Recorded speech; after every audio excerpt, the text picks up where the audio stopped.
Foi em Mossoró que Lampião, o rei do cangaço, sofreu sua maior derrota em 1927. Lampião foi vencido pela própria população da cidade numa história de coragem e aventura.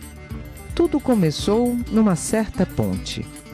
Bem, agora nós estamos aqui sob a ponte da Estrada de Ferro sobre o rio Mossoró, em Mossoró, com o Paulo Gastão, que é o presidente da Sociedade Brasileira de Estudos do Cangaço. Paulo, essa ponte foi construída por volta de 1917, 1918, com o objetivo de fazer o transporte de algodão e de sal, já que na época não havia, então, as estradas de rodagem para ser feito esse transporte de caminhão. Só que, além disso, Paulo, essa ponte ela tem um valor histórico muito maior até do que esse, porque aqui aconteceu um grande, diríamos assim, evento na época do cangaço, foi isso? Exato, Vânia. Aqui os cangaceiros, sob comando de Lampião, eles ao atravessarem o estado da Paraíba e chegando até Mossoró, o rio era o elemento que indicava de como eles chegarem aqui, e eles fizeram então a última reunião. Lampião com, digamos, o seu comando básico, tomando as decisões finais. Atacamos ou não atacamos Mossoró?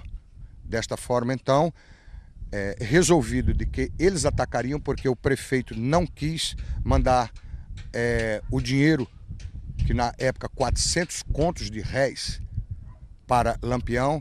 Então eles disseram, está na hora de atacar. Então era mais ou menos nesta hora que nós estamos aqui, de que o bando de Lampião foi enfrentar aos moçoroenses lá no centro da cidade, e lá nós estaremos daqui a pouco. Mas nesse mesmo tempo houve uma traição, a história da compra do remédio. Como é essa história, Paulo? Bom, a compra do remédio nós estaremos vendo, pois como eles deixaram os animais aqui, as montarias, quando o jararaca baleado, ele retorna como todo o grupo o fez, e ele, então, não tendo condições, ferido mortalmente, ele se abriga em determinado ponto e chama então a um residente aqui da região. E procura saber dele se ele dando o dinheiro, ele iria comprar o remédio que ele estava pedindo para ele ficar bom da bala que ele levou.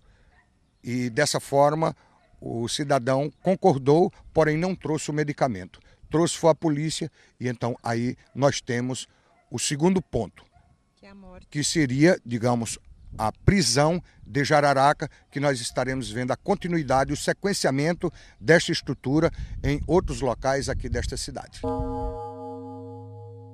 Nós estamos na igreja de São Vicente. Aqui a igreja de São Vicente, que representa este episódio em que Lampião havia somado, contabilizado todas as vitórias até aquele ano de 27. Aqui então ele perde, pois o cangaceiro Colchete havia sido morto e baleado Jararaca, que era um dos líderes, um subcomandante. Ele verificando de que ele estava em desvantagem, após 1h30 de tiroteio, ele resolve sair da cidade. Se caracteriza então pelos pesquisadores e historiadores que nós estávamos dando por encerrado no dia 13 de junho de 1927 a primeira fase de Lampião no comando do cangaço nas terras nordestinas. E que ele então, a partir daí, iria viver a sua segunda fase após se recuperar da derrota aqui em Mossoró. Ele ia se recuperar para chegar, então, a atravessar o Rio São Francisco e invadir as terras de Sergipe, Alagoas e Bahia. Agora, Paulo, aqui também na época havia um padre durante esse tiroteio. Há um registro de que esse padre participou do tiroteio bem na torre da igreja? Você confirma isso? Não, o padre ficou muito mais, que era o padre Mota. Eles fizeram repicar os sinos desde que tomavam conhecimento da aproximação de Lampião e seu bando. E então os sinos das igrejas, que aqui, a ponto de Lampião ter dito, Macilon, como é que nós vamos entrar numa cidade que tem mais do que 4 torres de igreja? É como se ele dissesse, jamais isto aconteceu na minha vida, isto é uma cidade grande, nós não deveremos atacar. Porém, como a definição do grupo anteriormente teria sido de realmente atacar, eles resolvem adentrar a cidade. E então o padre Mota, ele é quem comanda, junto com o prefeito Rodolfo Fernandes, que na época, nós chamamos hoje prefeito, mas na época era intendente. Esta é que é a característica exatamente correta para quem hoje é prefeito de um município. Então o padre, como era um homem letrado, um homem que tinha estrutura, ele deu todo o apoio ao prefeito Rodolfo Fernandes, no sentido de evitar um desastre maior pela presença dos cangaceiros na terra de Santa Luzia. Nós podemos dizer então que esse lugar onde a gente está agora encerrou-se a primeira fase Lampião, época de Lampião. Exatamente, e mais de que ele, em algum momento, ele teria dito, pelo olho vazado que ele tinha, que ele só tinha um olho bom, ele teria assim se expressado. Se ele soubesse que a padroeira de Mossoró era Santa Luzia, a terra dos olhos, ele não teria invadido Mossoró. Com outro detalhe, a parte de trás da igreja parece que chamou a atenção de Lampião também?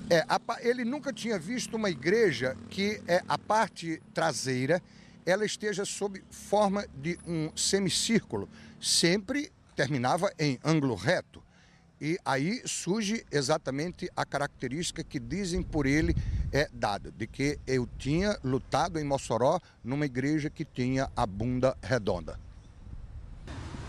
Essa é a placa que fica bem ao lado da igreja onde nós acabamos de estar, uma placa que tem a homenagem aos que defenderam a cidade de Mossoró quando do ataque de Lampião. Aqui nós temos o nome de José Cordeiro, um antigo funcionário da Estrada de Ferro, que inclusive morreu no ano de 2000 e que participou também deste combate. Nós temos o depoimento do José Cordeiro em fitas VHS que você vai acompanhar agora.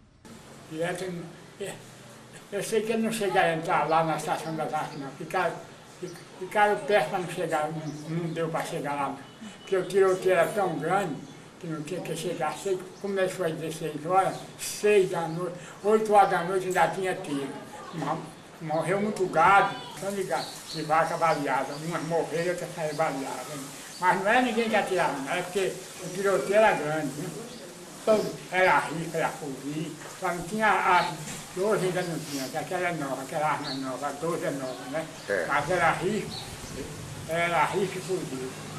O museu era, no século passado, a cadeia pública da cidade e ainda hoje tem as grades originais. Foi aqui que o cangaceiro Jararaca ficou preso durante 4 dias antes de sua morte. Segundo informações, ele foi assassinado pelos policiais. O museu leva o nome do jornalista Lauro da Escócia, que fez a primeira e última entrevista com o cangaceiro Jararaca. Hoje nós estamos visitando o cemitério mais antigo da cidade de Mossoró. É o cemitério de São Sebastião, onde está sepultado o corpo de José Leite Santana, vulgo cangaceiro Jararaca, um dos mais perversos no tempo dos combates de Lampião. Este cangaceiro que se tornou um santo milagreiro para o povo da região. Nós vamos conhecer um pouco mais sobre essa história do Jararaca enterrado aqui em Mossoró e eu converso com Paulo Gastão. Paulo, esse é o túmulo mais visitado hoje aqui no Cemitério Central, em Mossoró? Desde que as pesquisas foram iniciadas, o Jararaca tem sido realmente uma figura de projeção dentre os mortos aqui. E a dedicação do povo da cidade, que cuida realmente com muito carinho, está para com a expressão que você cita há poucos segundos atrás, de Jararaca hoje ser considerado como um santo milagreiro. É confirmado? Não é confirmado, porém a gente tem aqui presenciado, principalmente da parte das mulheres, de que fariam uma solicitação e algum tempo após elas recebiam como uma graça. Nós estaríamos aí dentro de um binômio muito complexo, que seria a fé e o misticismo, elementos muito fortes com toda a comunidade nordestina, a ponto de na superfície deste túmulo, nós estamos verificando a presença de inúmeras pedrinhas. Isto é trazido pelos cristãos novos, pois os judeus foram expulsos de sua terra, migraram para a Europa. Quando eles chegam aqui ao Nordeste brasileiro, eles tinham a concepção de, ao visitar um ente querido ou uma pessoa que fosse merecedora de flores, porém não existindo as flores, se deposita a pedrinha, dando o mesmo sentido. Esta é uma das definições que se tem para este culto, esta forma de procedimento para com aqueles que já se foram. Agora, Paula, o Jararaca não tem ninguém da família aqui em Mossoró. Existe alguém da família que já visitou o túmulo dele? Bom, a família dele toda mora nos sertões de Pernambuco, no município de Buíque. E eles já vieram aqui por algumas vezes, nós conseguimos trazê-los. Inclusive, a última vinda foi em 1999, no dia 2 de novembro, dia de finados, onde, por um lado, existia uma emoção constante em oportunidades anteriores, como a de 99, onde eles se emocionam, eles choram, eles relembram aquela figura familiar, aquele menino travesso que sai de casa e vai servir ao Exército Brasileiro em São Paulo e depois migra para o Cangaço. Mas fica também como registro de que a família é muito grata pela forma que os moçoroenses cuidam, lidam, protegem, mantêm a estrutura do túmulo de Jararaca, sempre limpo, sempre em condições da visitação de qualquer pessoa. Na verdade, quem cuida é a população, já que não existe ninguém da família aqui, né? Ah, sem sombra de dúvida, porque também a família não dispõe de posses.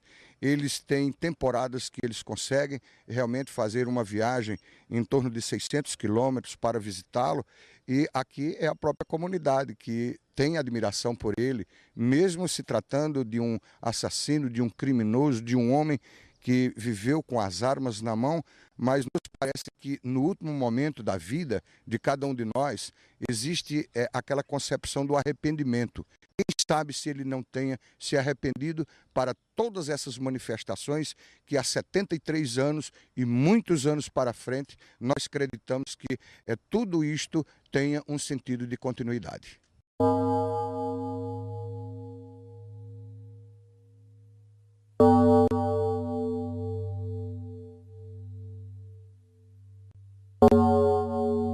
Hoje essa é a Estação das Artes em Mossoró, mas há pelo menos 73 anos esse é um ponto fundamental dentro da história do cangaço. Foi aqui exatamente o ponto de evacuação da população de Mossoró quando soube do ataque do cangaceiro Lampião, muito temido na época. As pessoas ficaram sabendo do ataque por conta de um aviso que veio da cidade vizinha. Aqui na estação as pessoas pegavam o trem e se dirigiam ao município vizinho, Areia Branca, onde fugiam do cangaceiro mais temido do país.